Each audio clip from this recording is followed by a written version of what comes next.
창세기 37장 18절에서 24절까지의 말씀입니다.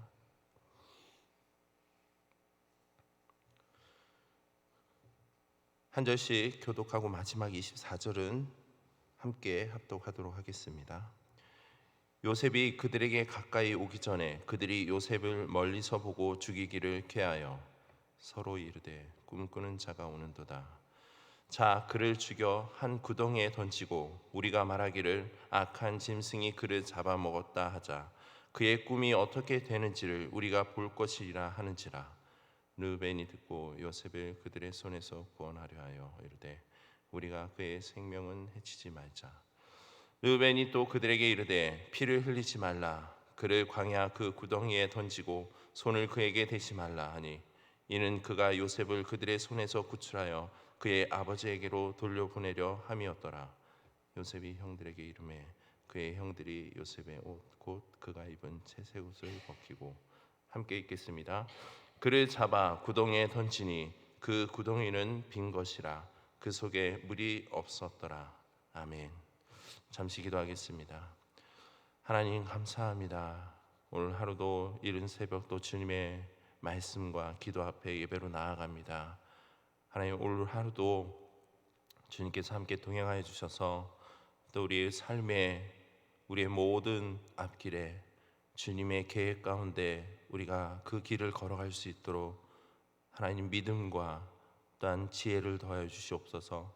그래서 온전히 하나님의 자녀로서 온전한 믿음의 삶을 살아갈 수 있는 하나님의 거룩한 자녀들로 나아갈 수 있도록 주님 오늘 하루도 주님께서 모든 걸 주관하여 주시옵소서. 감사드리며 예수님의 이름으로 기도드립니다.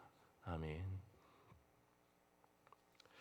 어제 함께 나눈 말씀은 하나님의 구속 역사 가운데 중심을 이루는 핵심 인물인 요셉의 삶의 여정이 자신의 노력이나 의지에 의해서 이루어져 가는 것이 아니라 전적으로 하나님의 계획하심과 또한 섭리 가운데 이루어져 가고 있음을 살펴보았습니다. 그리고 그 시작으로 요셉이 형제들로 하여금 왜 미움과 시기를 받아 애굽으로 팔려가게 된 근본적인 원인이 무엇인지를 함께 살펴보았습니다. 그것은 아비인 야곱의 편애와 또한 형제들의 잘못을 고자질한 것, 또한 하나님께서 보여주신 바로 계시의 꿈을 이야기함으로 인해 형제들의 그 악행을 부추기는 결과를 낳게 되었다라는 겁니다. 이에 오늘 본문에서는 형제들의 미움과 그 시기를 받아 죽음의 위기를 겪게 되고 마침내 애굽으로 종이 되어 팔려가는 사건을 기록하고 있습니다. 따라서 본문은 요셉의 광야와 같은 파란만장한 고난의 여정이 시작되는 부분이라 할 수 있습니다. 그러나 좀 더 구체적으로 보면 이는 아브라함과의 언약에 따라 출애굽의 배경이 되는 바로 야곱 일가의 애굽 이주를 이루시기 위한 하나님의 섭리와 그 계획이 구체적으로 실현되기 시작하는 순간이라 할 수 있습니다. 먼저 18절에서 28절까지의 말씀을 보시면 요셉은 형제들에 의해 죽음의 위기를 맞이하고 결국 은 20개 이스마엘 상인에게 팔려 애굽의 종으로 팔려가게 되는 상황입니다. 만약 이런 상황이 우리 자신에게 동일하게 생긴다면 과연 어떨까요? 그 누구도 그것을 기쁨으로 혹은 감사함으로 받아들이지는 않을 겁니다. 대부분이 내가 무엇을 잘못했길래 왜 내가 이런 고난을 당해야 하는가 하는 의문을 가지게 될 겁니다. 어쩜 당시 요셉도 그러한 원망의 생각을 갖고 있었는지도 모릅니다.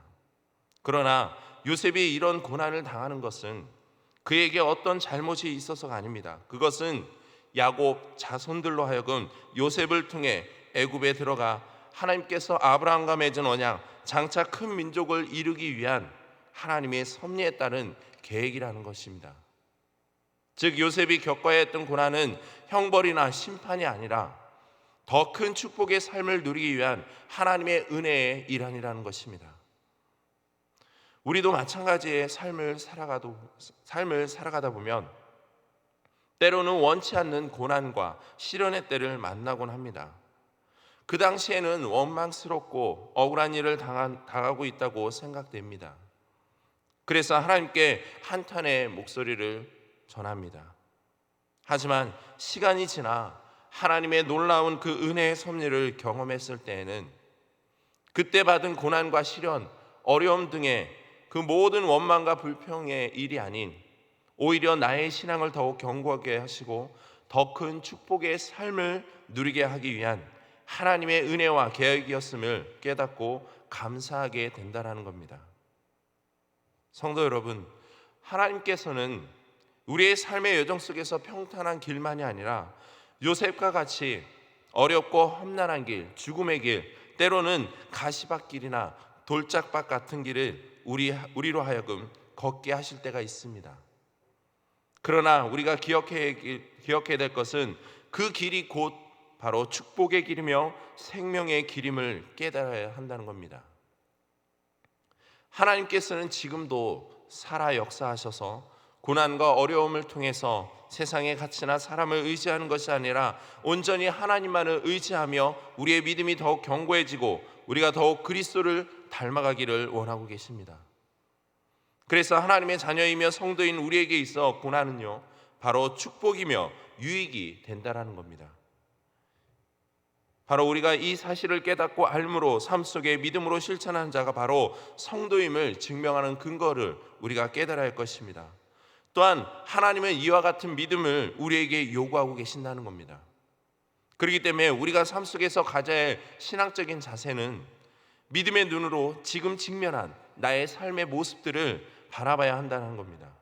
지금 당하는 고난과 그 어려움, 힘듦, 이 모든 것을 눈앞의 고난으로만 보는 것이 아니라 바로 고난 뒤에 감춰진 하나님의 은혜와 그 축복을 믿음의 눈으로 보려고 힘써야 한다는 겁니다. 바로 그 은혜와 축복을 보기 위해 직면한 고난을 믿음으로 인내하며 감당해야 한다는 겁니다. 그러면 어느 순간 하나님께서는 우리를 광야의 길을 걷고 마지막으로 내딛는 그 발걸음부터 광야의 길이 아닌 바로 푸른 초장의 길로 인도해 주실 것입니다. 바로 이 소망을 가지고 요셉이 그랬듯이 하나님과 함께 동행하길 소망합니다. 또한 오늘 본문 29절 이하의 말씀을 보시면 형들은 요셉을 이스마엘 사람들에게 팔아 넘긴 후 숫 염소를 죽여 그 피를 요셉이 입었던 채석에 적시고 요셉이 악한 짐승에게 잡아먹였다고 아버지인 야곱에게 거짓으로 이야기하고 있습니다. 그로 인해 야곱은 말할 수 없는 슬픔에 빠져 통곡하고 있는 모습을 본문은 이야기하고 있습니다. 그런데 이 상황은 마치 옛 야곱이 형 에서의 축복을 가로채기 위해서 형 에서의 옷을 입고 염소 새끼의 가죽으로 에서인 것처럼 하여 아버지 이삭을 속였던 모습을 떠올리게 합니다. 야곱 자신의 그 성공을 위해서 아버지를 속였던 그가 이번에는 비슷한 방법으로 도리어 자식들에게 속는 일이 일어난 것입니다. 결국 야곱은 자신이 행한 그대로 봉을 받은 결과라 할 수 있습니다. 어찌 보면 야곱 가문에 찾아든 이와 같은 비극은 바로 야곱 자신이 뿌려놓은 죄악의 결과라 할 수 있습니다. 이런 점에서 인간의 근원적인 죄는 바로 회개로 인한 하나님의 관계 회복을 통해 사함을 받을 수 있지만 자신이 저지른 범죄에 대해서 하나님께서는 반드시 그에 따른 대가, 책임을 물으신다는 겁니다. 이것이 바로 하나님께서 공의의 하나님이시며 또한 이 세상을 다스리는 법칙이라 할 수 있습니다. 그렇기 때문에 우리는 아무리 작은 죄라 할지라도 경계하고 단호하게 물리쳐야 한다는 겁니다. 죄는 일회성에 그치지 않습니다. 죄는 기존의 죄를 감추기 위해 또 다른 자신의 죄를 정당하기 위해 꼬리에 꼬리를 물고 다가와 또 다른 죄를 짓게 만들어 결국에는 돌이킬 수 없는 사망의 늪으로 이끌게 만든다는 겁니다. 그러므로 우리는 아무리 작은 죄라 할지라도 그것을 가볍게 여기거나 방관해서는 안 되며 설령 연약하여 어쩔 수 없이 죄를 지을 때에는 반드시 철저하게 회개하여 죄가 더 이상 우리의 심령 가운데 자리 잡지 않도록 경계하고 언제나 하나님의 말씀 위에 견고하게 서도록 힘써야 한다는 겁니다. 그럴 때 우리는 바로 죄로부터 자유할 수 있는 겁니다. 무엇보다 하나님은 이러한 거짓된 죄에 대해서 분명한 보응의 대가를 허락하시기도 하지만 한편으로는 야곱 가문의 악행과 같은 일들을 오히려 선으로 바꾸사 요셉을 통해 야곱 가문을 구원하시고 또한 아브라함에게 주셨던 그 언약을 점진적으로 이뤄 가시는 하나님의 그 섭리의 손길을 보여주고 있다는 겁니다. 그런 점에서 성도들의 삶 속에서 일어나는 모든 것은 하나라도 하나님의 뜻이 아닌 것이 없는 겁니다. 그러기에 우리에게 닥치는 모든 일들은 바로 하나님의 계획의 일부이며 당신의 뜻을 이루시기 위한 섭리의 결과라 할 수 있습니다. 그러므로 성도인 우리는 그러한 하나님의 계획과 섭리 속에서 주시는 메시지가 무엇인지를 깨달아 알 수 있도록 늘 깨어 기도로 간구해야 한다는 겁니다. 지금 직면한 나의 문제와 상황들, 그 속에서 하나님께서 나에게 또한 우리 공동체에게 말씀하시고 이루시고자 하는 바가 과연 무엇인가인가 말입니다. 그럴 때 우리는 이 세대의 가치를 쫓지 않고 마음을 새롭게 함으로 하나님의 선하시고 기뻐하시고 온전하신 뜻이 무엇인지를 분별하여 삶 가운데 실천해 나아갈 수 있는 겁니다.